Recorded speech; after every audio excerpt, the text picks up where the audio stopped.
Hello namaste guys welcome back to my channel guys कस्तो हुनुहुन्छ हजुरहरू आशा चाहिँ हजुरहरू सन्चै हुनु होला र म पनि सन्चै छु एकदमै। आज चाहिँ भिडियो बनाएन होइन गाइज, तर भिडियो बनाएन तर पनि मलाई एकदम के खाम भइरहेको थियो। यसो चटपटे बनाएर खाइदिउँ कि भनेको। अनि मेरो दिदीको छोरीले पनि एकदमै चटपटे मन पराउँछ। उसले पनि ल आन्टी खानुपर्छ है भन्यो, त्यही भएर चटपटे बनायौँ। एकदम गिलो चाहिँ बनाएन, पिरो बनाएको चटपटे एकदमै मिठो थियो गाइज। काँक्रा हालेर कुरमुरे दालमोट सब हालेको होइन।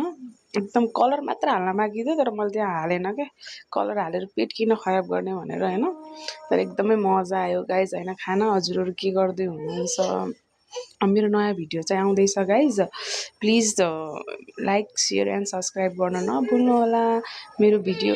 यदि हजुरहरूलाई के खान मनपर्छ होइन, के खान मनपर्छ, हजुरलाई के कस्तो इच्छा छ खाना होइन, हजुरले भन्न सक्नुहुन्छ। म त्यो भिडियो हजुरको लागि पनि स्पेसल कमेन्ट गर्नु होला होइन। हजुरको लागि पनि म लिएर आउनेछु भिडियो। र चटपटे चाहिँ एकदमै मजा आयो गाइस, खाना एकदमै मजा आयो।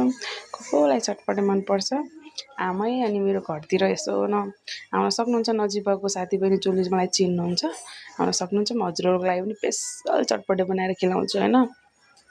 कसलाई मनपर्छ मलाई कमेन्ट गर्नु होला, अनि मेरो घरमा आउँदा हुन्छ। म चाहिँ हजुरहरूलाई एकदम चटपटे टन्न बनाएर खिलाएर पठाउँछु।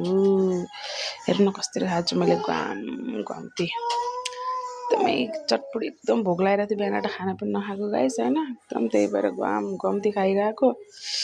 मजा आइहाल्यो के गाइस। ओके, अर्को भिडियोमा मिलौँला।